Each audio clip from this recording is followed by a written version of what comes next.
Bismillahirrahmanirrahim. Assalamualaikum warahmatullahi wabarakatuh.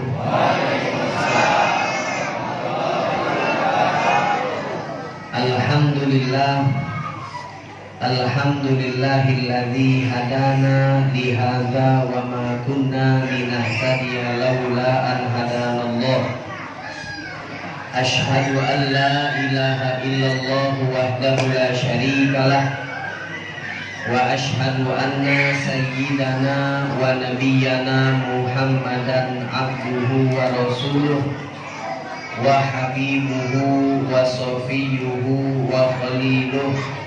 Allahumma salli wa sallim ala sayyidina wa maulana Muhammadin al-fatih lima ughliq al-khatimi lima sabaq nasiril haqqi bil haqq wal hadi ila siratikal mustaqim wa ala alihi wa sahbihi haqqa qadrihi wa miqdarihi al-azim. Rabbi zidna ilma wa wasi' lana fi arzaqina wa barik lana fi ma razaqtana waj'alna mahbubina fi qulubi ibadik wa a'izza fi uyunihim waj'alna wujahaa fid dunya wal akhirati wa minal muqarrabin ya katsiran nawal ya hasanal fi'al ya qaiman bila zawal wa ya mudi'an bila mithal falakal hamdu walakal minnatu walakal syarafu ala kulli hal wala haula wala quwata illa billah. Amma ba'd. Yang samu kita cintai, kita muliakan, selalu kita hormati para asatidzah, para alim ulama yang menjadi penerus daripada perjuangan estafet dakwah baginda Nabi Muhammad sallallahu alaihi wasallam. Kita doakan insyaallah beliau-beliau selalu mendapatkan kesehatan, penjagaan dari Allah Subhanahu wa taala sehingga bisa terus memberikan, menebarkan manfaat untuk kita umat Nabi Muhammad sallallahu alaihi wasallam. Amin ya rabbal alamin. Kepada seluruh orang tua, sesepuh, tokoh masyarakat, bapak ataupun ibu RT dan RW setempat yang insyaallah beliau-beliau selalu diberikan taufik hidayah dari Allah untuk menjalankan amanat tugas, melaksanakan kewajiban dengan semaksimal mungkin. Hadirin hadirat, bapak-bapak, ibu-ibu, mustami'in, mustami'at, rahimani wa rahimakumullah. Alhamdulillah, bersyukur kepada Allah Subhanahu wa taala. Dari tadi selepas kita sholat isya, kita diberikan nikmat daripada Allah Subhanahu wa taala untuk bisa duduk berkumpul bersilaturahmi di Masjid As-Sabirin. Tidak terasa sekarang sudah jam 9.15 menit. Kalau melodi daripada waktu azan isya, sekarang ini isya dikumandangkan jam 7:04 atau 5 menit. Artinya kalau nurut kenyo ini sudah dalu. Nah, kira-kira ibu-ibu, bapak-bapak masih tahan nggak acara malam-malam? Masih sabar ya? Yo, namanya juga Masjid Sabirin, masjid wong yang sabar-sabar. Jadi insya Allah yang masuk di sini sabar, berdalu sabar, dengan ceramah lamu-lamu juga sabar. Tinggal yang ceramah yang tak sabar ceramah lamu-lamu. Tapi insya Allah walaupun yang akan disampaikan ini mungkin sedikit, tetapi insya Allah sedikit ini bisa bermanfaat untuk kita. Amin, amin ya rabbal alamin. Hadirin hadirat mustami'in mustami'at rahimani wa rahimakumullah. Kita berkumpul pada malam hari ini untuk memperingati daripada salah satu hari besar Islam. Di dalam satu tahun, menurut penanggalan Arab, ada beberapa hari besar Islam yang sangat perlu untuk kita peringati. Yang pertama, kalau kita tarik daripada awal bulan tahun Hijriyah adalah bulan Muharram. Maka di bulan Muharram di situ kita ada peringatan hari besar Islam yang kita sering adakan, memperingati daripada tahun baru Hijriyah yang sangat identik erat ikatannya dengan hijrah Nabi Muhammad Sallallahu Alaihi Wasallam. Kemudian setelah bulan Muharram kita melewati apa yang sekarang kita adakan, yaitu bulan Rabiul Awal. Maka di bulan Rabiul Awal ada peringatan hari besar Islam yang selalu kita ingat, yaitu Maulid ataupun hari kelahirannya baginda Rasulullah Sallallahu Alaihi Wasallam. Kemudian setelah bulan Rabiul Awal akan kita hadapi setelahnya, yaitu bulan Rajab, bulan yang di situ ada peristiwa penting Isra dan Mi'raj Nabi Muhammad Sallallahu Alaihi Wasallam. Lalu yang terakhir yang sering kita lalui adalah di bulan Ramadan. Maka di bulan Ramadan, di tanggal 17 Ramadan, ada malam nuzulul Quran, yaitu malam yang pertama kali Nabi Muhammad Sallallahu Alaihi Wasallam mendapatkan wahyu dari Allah Subhanahu wa Ta'ala melalui malaikat Jibril. Maka hadirin hadirat, di dalam satu tahun kalau kita hitung minimal ada peringatan hari besar Islam. Pertama di bulan Muharram, kedua di bulan Rabiul Awal, ketiga di bulan Rajab, keempat di bulan Ramadan. Yang galo-galo daripada peringatan hari besar Islam tersebut ada hubungannya dengan Nabi Muhammad Sallallahu Alaihi Wasallam. Bulan Muharram ingat hijrah. Hijrahnya siapa? Hijrahnya Nabi Muhammad dari kota Mekah ke kota Madinah.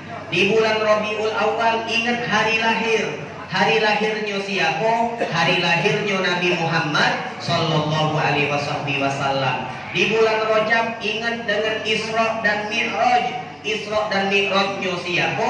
Isra dan Mi'rajnya Nabi Muhammad Sallallahu Alaihi Wasallam. Di bulan Ramadan kita ingat malam nuzul Quran, diwahyukan pertama kali kalam-kalam ataupun firman Allah Subhanahu wa Ta'ala dari Allah melalui malaikat Jibril kepada Nabi Muhammad Sallallahu Alaihi Wasallam. Maka hadirin hadirat mustami'in mustami'at rahimani wa rahimakumullah, apa yang kita lakukan pada malam hari ini adalah untuk makmano supaya kita bisa terus menjaga ingatan kita, meningkatkan kedekatan hubungan kita dengan Nabi Muhammad Sallallahu Alaihi Wasallam.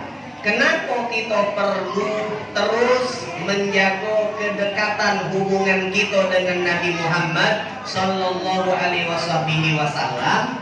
Karena jikalau kita tidak mampu untuk menjaga, meningkatkan kedekatan kita dengan Nabi Muhammad Sallallahu Alaihi Wasallam, maka otomatis kalau kita tidak dekat sama Nabi, artinya kita dekatnya sama lawannya Nabi. Karena itu logikanya karena itu, kalau kita tidak dekat sama Nabi, otomatis kita dekatnya sama lawannya Nabi. Siapa lawannya Nabi? Kalau kita simpulkan lawannya Nabi adalah setan dan bala tentara setan. Na'udzubillah tsumma na'udzubillah. Jadi kalau kita bertanya sama diri kita masing-masing, lemaklah kita berkawan sama Nabi atau berkawan sama setan kira-kira?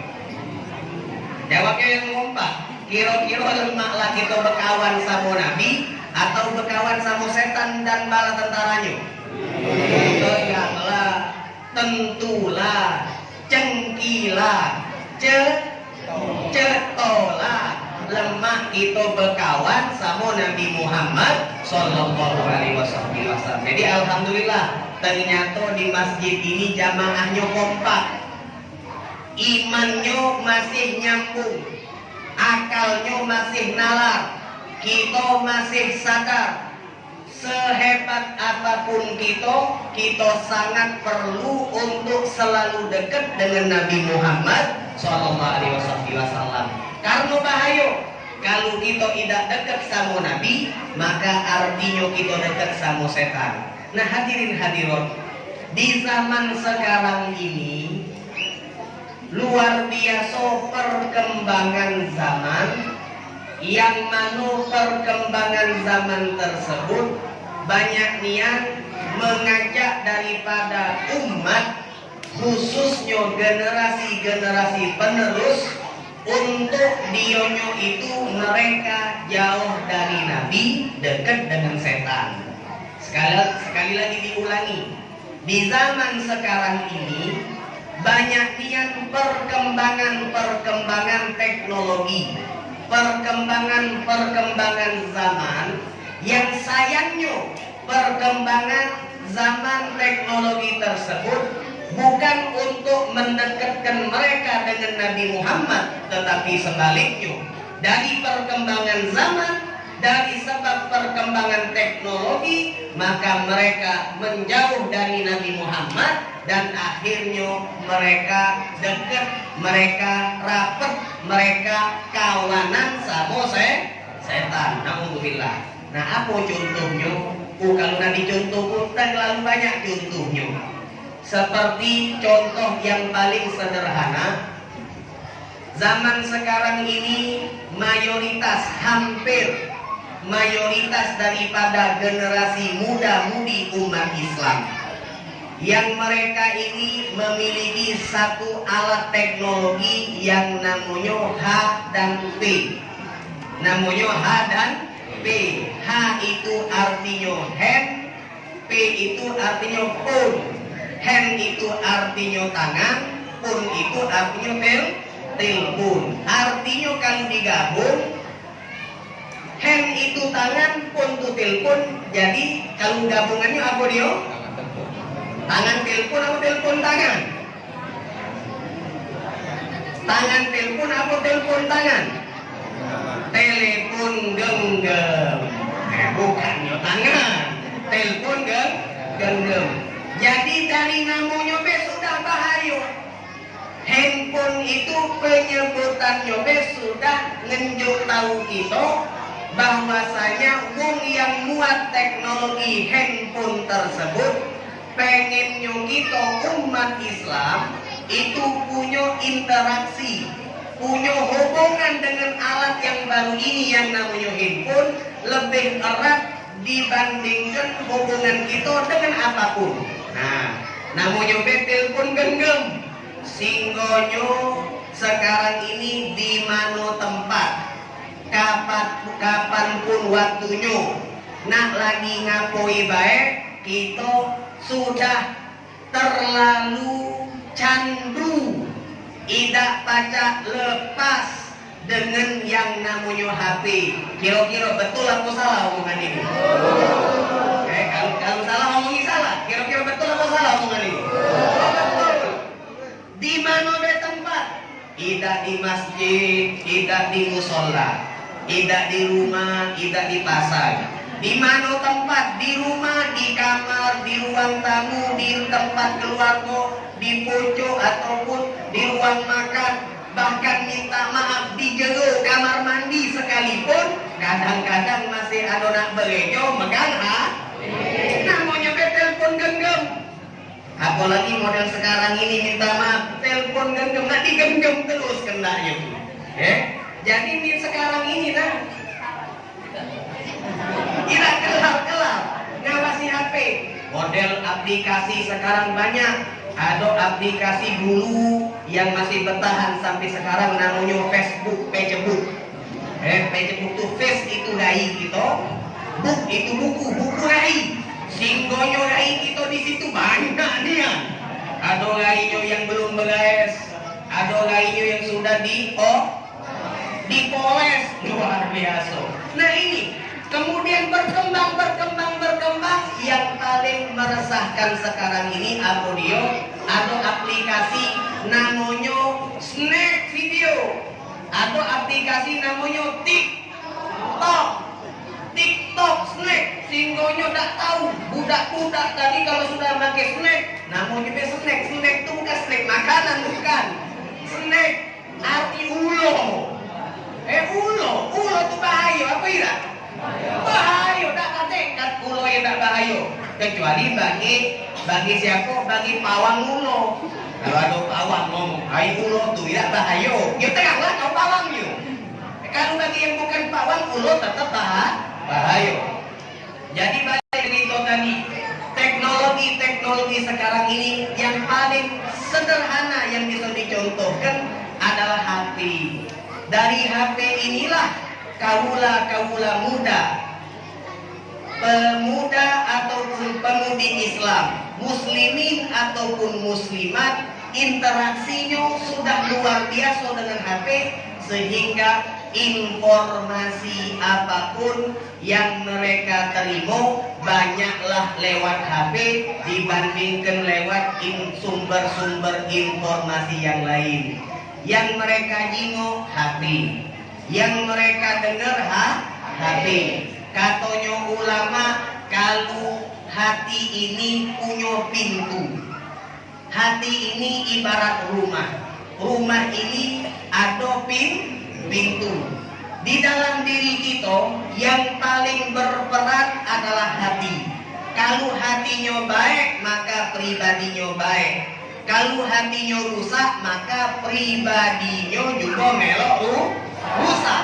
Nah, katanya ulama, hati ini seperti rumah dan rumah ini memiliki pintu, maka hati juga punya pintu, dan pintunya hati adalah mata sama kuping. Pintunya hati adalah mata sama kuping. Maksudnya mana Ustaz? Kalam ulama tadi, apa yang kita jingok itulah yang bakal masuk ke dalam hati. Apa yang kita dengar itulah yang bakal masuk ke dalam hati. Maka di saat informasi yang kita jingok, yang kita dengar, interaksinya hampir 99,99% wong sekarang ini galau-galau megang HP. Informasinya dari HP, maka wajar wong sekarang hatinya hati-hati. Hatinya hati-hati. Habis sholat, assalamualaikum warahmatullah. Assalamualaikum warahmatullah. Dari hati. Lagi masak, gembe HP, muat status dulu. Masak apa namanya? Sambal jengkol. Nah, berjalan kemana-mana, nyingok ada kembang bagus dikit. Nah, kan macam-macam. Hatinya hati-hati. Nah, HP ini sumber informasi yang sangat berperan di masa sekarang. Inilah yang kita sadar atau tidak sadar menjauhkan kita dari contoh suri tauladan utama uswatun hasanah, yaitu Nabi Muhammad sallallahu alaihi wasallam. Maka hadirin hadirat, kita pengen sehebat apapun perkembangan zaman, jangan sampai kita terpelok terlalu jauh. Makanya di dalam 1 tahun penting kita untuk mengadakan hari peringatan Hari Besar Islam seperti ini, supaya peringatan ataupun acara-acara seperti ini menjadi cas hati kita, menjadi penyemangat kita dan pengingat kita agar kita tidak jalan jauh-jauh, kita jalannya tetap di jalan yang telah dicontohkan oleh baginda Nabi Muhammad sallallahu alaihi wasallam. Maka dalam kesempatan ini ana sebagai penceramah mengucapkan ribuan terima kasih kepada seluruh pengurus Masjid As-Sabirin dan seluruh yang telah berpartisipasi di dalam kelancaran acara seperti ini.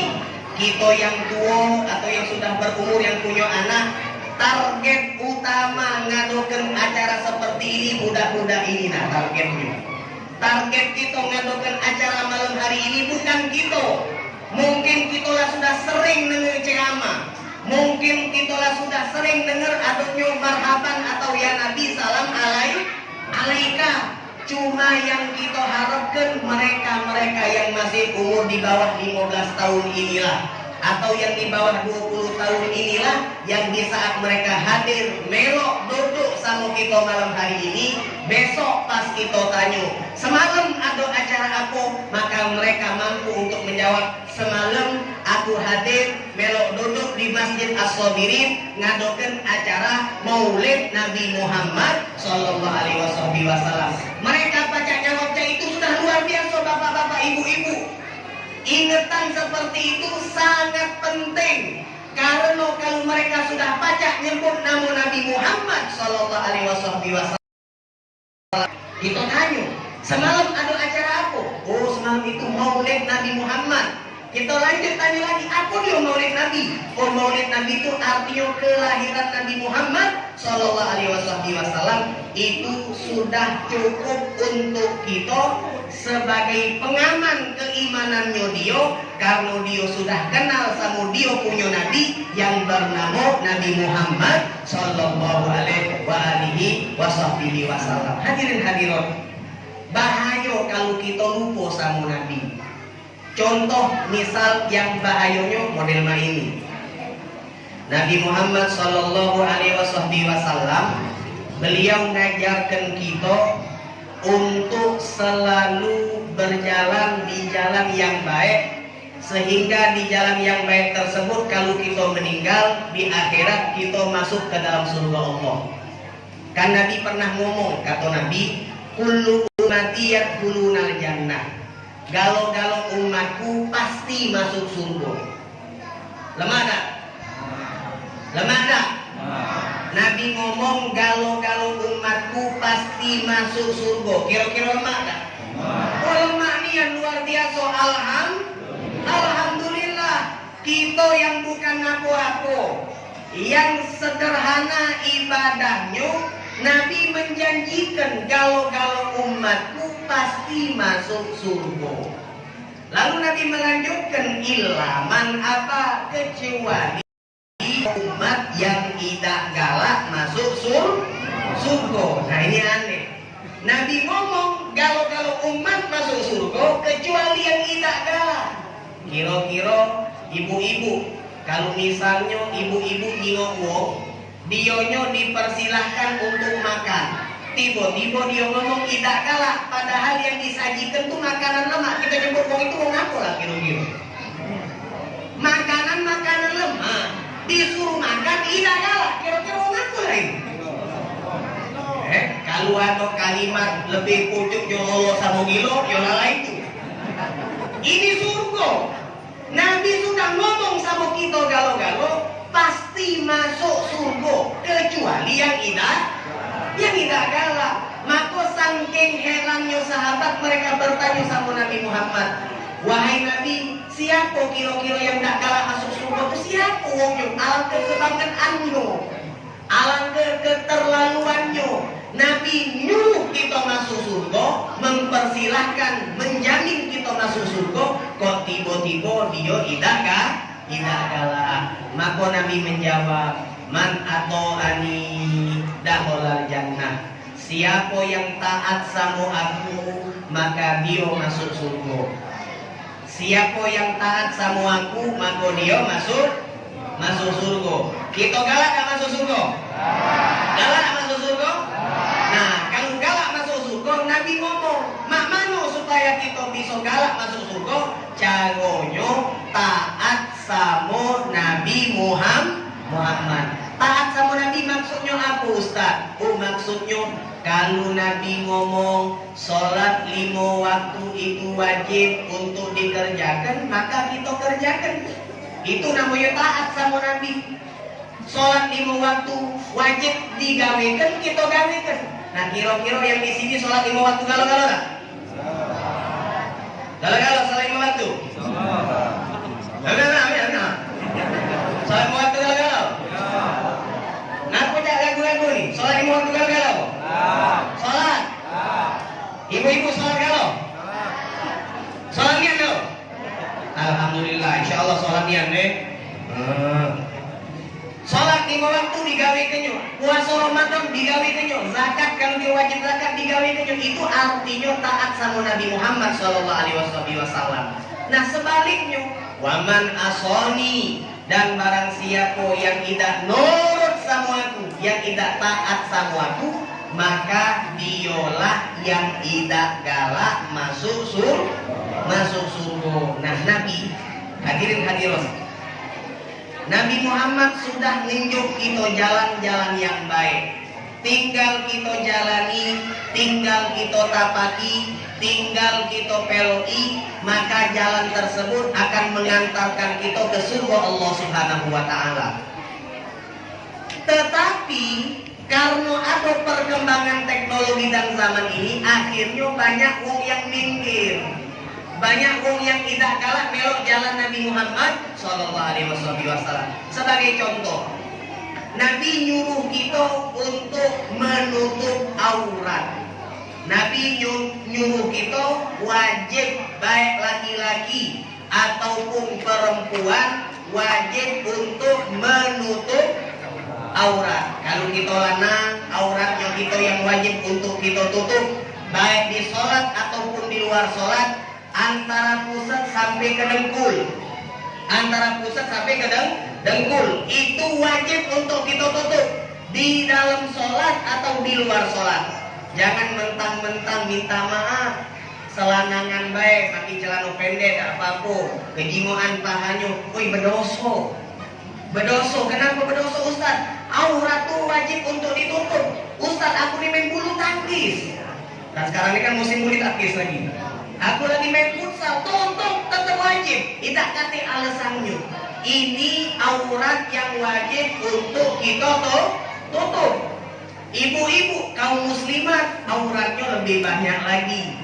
Dari ujung rambut sampai ujung kaki, kecuali wajah sama telapak tangan, itu galo-galonya aurat yang wajib untuk ditutup, baik di dalam sholat atau di luar sholat. Nah kadang-kadang minta maaf. Aduh, insya Allah di daerah sini lah kati. Kalau daerah anak 10 ini banyak. Anak tinggal 10 ini. 10 ini banyak. Bapak-bapak itu pakai celana pendek, tidak berbaju. Pakai celana pendek, tidak berbaju, perut puncit. Perut puncit metu ya. Ya Allah, berdosa.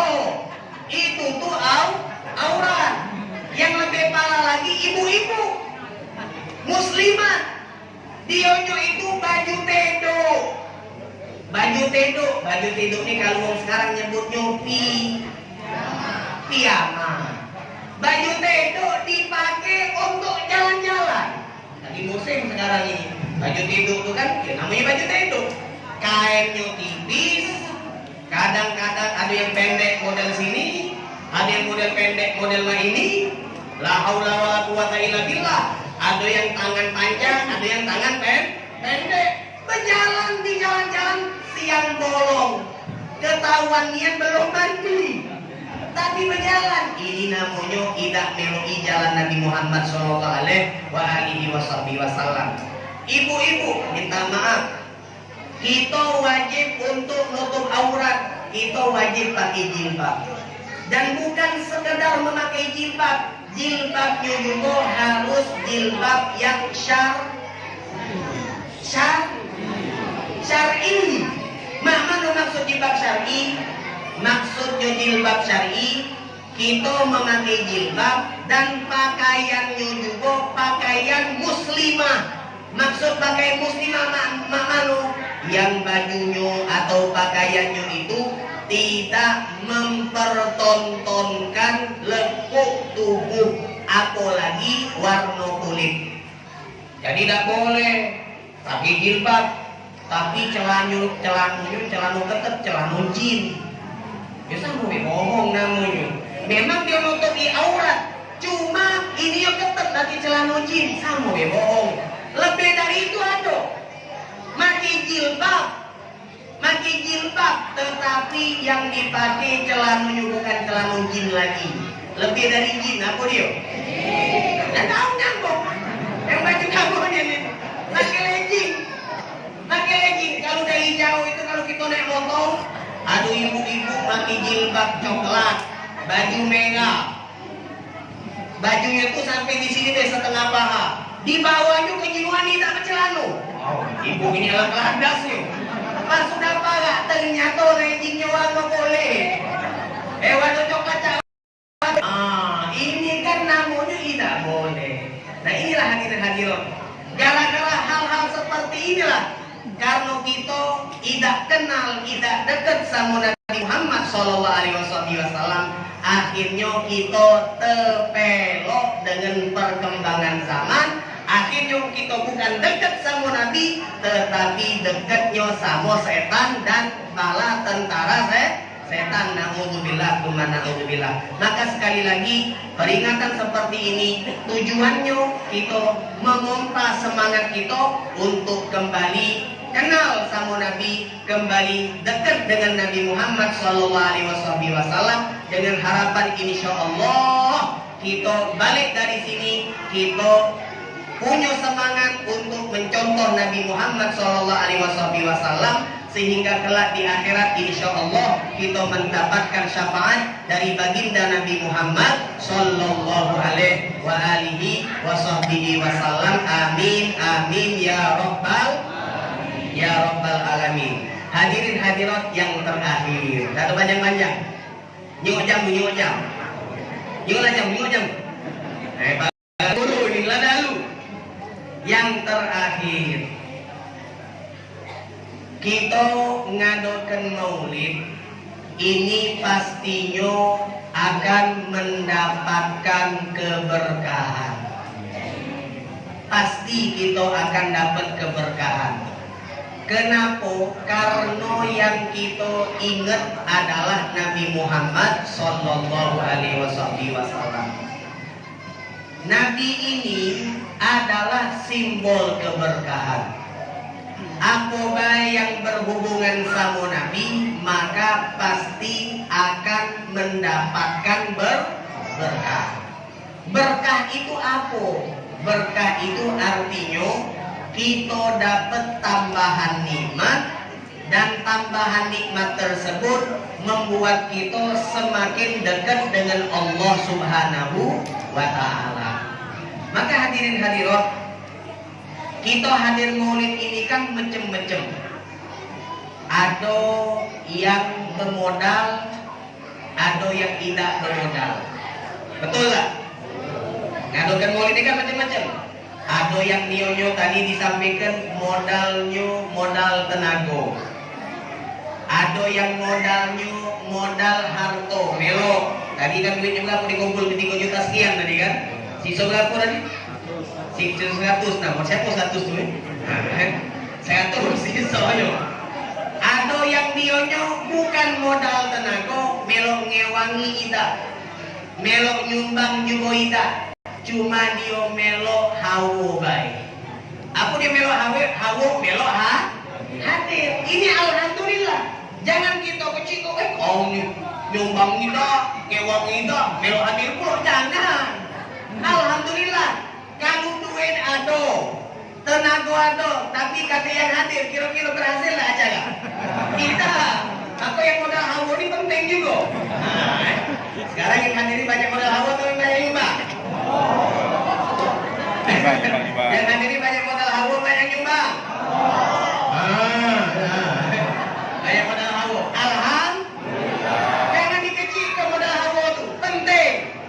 Karena mereka lah akhirnya makanan pada habis. Betul lah? Yang modal hawa ini makan paling nafsu. Alhamdulillah. Kalau misalnya duit atau dibelanjakan makanan, tak kata yang makan sayang, betul lah? Untung ada yang modal-modal hawa tadi, cetup. Nah, bismillah, tidak masalah. Galo-galonya pasti dapat berkah. Berkah dari siapa? Dari Allah melalui Nabi Muhammad Sallallahu Alaihi Wasallam. Hadirin hadirat, berkah yang paling kita pengen dari kehadiran kita di sini, dari partisipasinya kita untuk merayakan Maulid Nabi Muhammad Sallallahu Alaihi Wasallam adalah kita pengen makmano di dunia kita dapat syafaatnya Nabi, di akhirat juga kita dapat syafaatnya Nabi Muhammad Sallallahu Alaihi Wasallam. Makmano Ustaz, di dunia bisa mendapatkan syafaat Nabi Muhammad umat ini kalau kita melalui kita di dalam masjid atau acara maulid malam ini, atau kita melok ngewangi. Ustaz, aku tidak sempat ngewangi, tadi itu aku sibuk, habis acara masih sempat ngewangi, bungkus apa makanan, apa namanya cup, aku pajak kita bersihkan ngewangi. Aku nak ngewangi Ustaz, aku dah hawa tak apa. Alhamdulillah. Nah, kita hadir di sini, kalau kita dapat syafaatnya Nabi Muhammad Sallallahu Alaihi Wasallam, maka insya Allah kita besok balik, duit yang kita cari jadi duit yang berkah. Jangan kita duit yang kuat ini. Duit yang kita cari dan jadi duit yang berkah. Kalau urusan berkah sentuhan Nabi ini banyak niat. Sebagai contoh, ana singkat ceritanya. Ada sahabat yang namanya Abu Hurairah. Ada sahabat yang namanya Abu Hurairah. Beliau ini pernah keluar malam-malam karena kelaparan, nyari makan. Akhirnya bertemu sama beberapa sahabat, pengen minta diajak makan di rumahnya, tidak kati yang ngajak makan. Bertemu sama Nabi Muhammad. Akhirnya pas bertemu sama Nabi Muhammad Sallallahu Alaihi Wasallam, maka Abu Hurairah langsung diomongi oleh Nabi, payu ke rumah, di rumah aku ada yang nunjuk semangkok susu. Maka Abu Hurairah yang dalam keadaan lapar senang bukan main. Nah, alhamdulillah ada lokak makan. Beliau berjalan sama Nabi Muhammad. Begitu sampai di rumahnya Nabi Muhammad Sallallahu Alaihi Wasallam, maka Abu Hurairah diomongi oleh Rasulullah, wahai Abu Hurairah, kau panggil kawan-kawan kau. Kau panggil kawan-kawan kau. Kawannya Abu Hurairah itu berjumlah tidak kurang dari 70 wong. 70 wong itu banyak atau dikit? Banyak. 70 wong banyak. Dipanggil. Setelah dipanggil, mereka berkumpul di depan masjid di dekat pintu rumahnya Nabi Muhammad SAW. Maka Nabi ngomong kepada Abu Hurairah, kau masuk sini, kau pegang mangkok susu ini, lalu kau putar seluruh sahabat-sahabatnya kau untuk minum dari susu yang ada di mangkok ini. Maka Abu Hurairah itu gugup. Mangkok susu itu isinya dikit, cuma pajak cukup untuk sikok wong. Sedangkan Nabi Muhammad nyuruh Abu Hurairah keliling ke sahabat kawan-kawannya yang jumlahnya 70 wong. Tidak masuk akal. Akhirnya pun dia nak ngomong sama Nabi Muhammad, ini tidak mungkin semangkok susu itu 70 wong, tidak lemah yang nyuruh Nabi. Kalau nak tinjaukan dikelilingi, kita tahu barang ni memang tidak cukup. Cuma anu, beliau akhirnya mengikuti perintah Nabi Muhammad SAW. Keliling Abu Hurairah, siko sahabat hinjuk. Setelah sahabat ini pindah ke sampingnya, kelar pindah ke sampingnya, 70 wong tu akhirnya minumnya sampai atem. Atem tahu atem? Atem itu sendawa. Sampai kenyang luar biasa. Akhirnya begitu sudah selesai galo-galo, tersisa dari susu tadi sisa yang hanya cukup untuk si wong. Bayang-bayang kayak gitu nih. Dari mangkok susu tadi atau di jero mangkok tadi, sisa yang cuma cukup untuk si